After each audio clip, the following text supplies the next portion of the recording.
நம்ம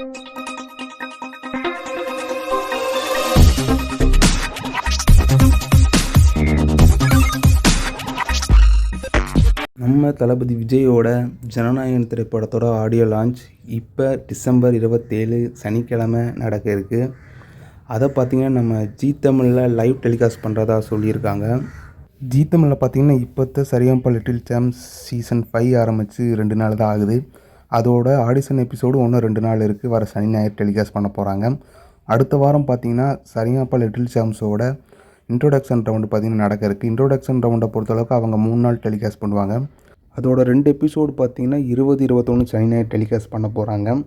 third episode பார்த்திங்கன்னா December 28 ஞாயிற்றுக்கிழமை தான் டெலிகாஸ்ட் பண்ண போகிறாங்க. அந்த 27ஆம் தேதி பார்த்திங்கன்னா ஜனநாயகனோட ஆடியோ லான்ச் லைவ் டெலிகாஸ்ட் பண்ணுறதுனால லிட்டில் சாம்ப்ஸோட தேர்ட் எபிசோட் இன்ட்ரோடக்ஷன் ரவுண்டு பார்த்திங்கன்னா 28ஆம் தேதி ஞாயிற்றுக்கிழமை தான் டெலிகாஸ்ட் பண்ண போகிறாங்க.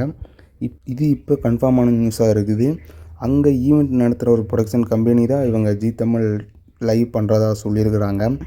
அது மட்டும் இல்லாமல் சன் டிவி கிட்ட இதை கேட்டிருக்காங்க. சன் டிவியை பொறுத்தளவுக்கு அவங்க லைவ் டெலிகாஸ்ட்டுக்கு ஒத்து வரல.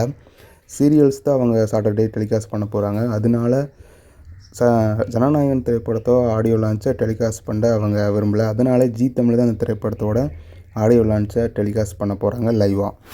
ஒருவேளை அவங்க லைவ் டெலிகாஸ்ட் பண்ணலைன்னா ஜனவரி 4 சண்டே அன்றைக்கி நம்ம ஜீ தமிழில் ஆடியோ லான்ச்சை எதிர்பார்க்கலாம். அது மட்டும் இல்லாமல் இந்த திரைப்படம் விஜய் டிவிக்கு பேச்சுவார்த்தை போயிட்டு வந்ததாக சொன்னாங்க. ஆனால் விஜய் டிவி இந்த திரைப்படத்துக்கு ஒத்து வரலையாமா. நம்ம சொன்ன மாதிரியே 75 கோடிக்கு மேலே அவங்க ஒத்து வர மாட்டுறாங்க. சன் டிவி 55 கோடின்னு கூகுள் விக்கிபீடியாவில் பார்த்ததா சொன்னாங்க. ஆனால் அது இப்போ பார்த்திங்கன்னா டெலீட் பண்ணிட்டாங்க. தமிழ் லாங்குவேஜ் மட்டும் சன் டிவின்னு சொல்லியிருந்தாங்க. ஆல் லாங்குவேஜுக்கு சேர்த்து தான் திரைப்படத்தை சேட்டலைட்டை சேல் பண்ணுவாங்க. மோஸ்ட்லி நம்ம கோட் திரைப்படம் பார்த்திங்கன்னா 93 கோடிக்கு விற்கப்பட்டிருக்கு.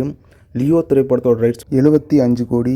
3 இயர்ஸுக்கு முன்னாடி வாரிசு திரைப்படத்தோட ரைட்ஸ் பார்த்திங்கன்னா சன் டிவி 67 கோடி ரூபாய்க்கு வாங்கியிருக்காங்க. ஜனநாயகன் ரைட்ஸ் மட்டும் எப்படி 55 கோடிக்கு விற்கப்படலாம்? நிறைய பேர் கமெண்ட்டில் அப்படி தான் சொல்கிறீங்க. அது ஃபேக் நியூஸ். இப்போ ஜீ தமிழ் தான் அந்த திரைப்படத்தோட ரைட்ஸ் வாங்கியிருக்காங்களாமா. இதோட சேட்டலைட் போஸ்டர் பார்த்திங்கன்னா இன்னும் 1-2 வீக்ஸில் போட்டுருவாங்க அஃபீஷியலாகவே.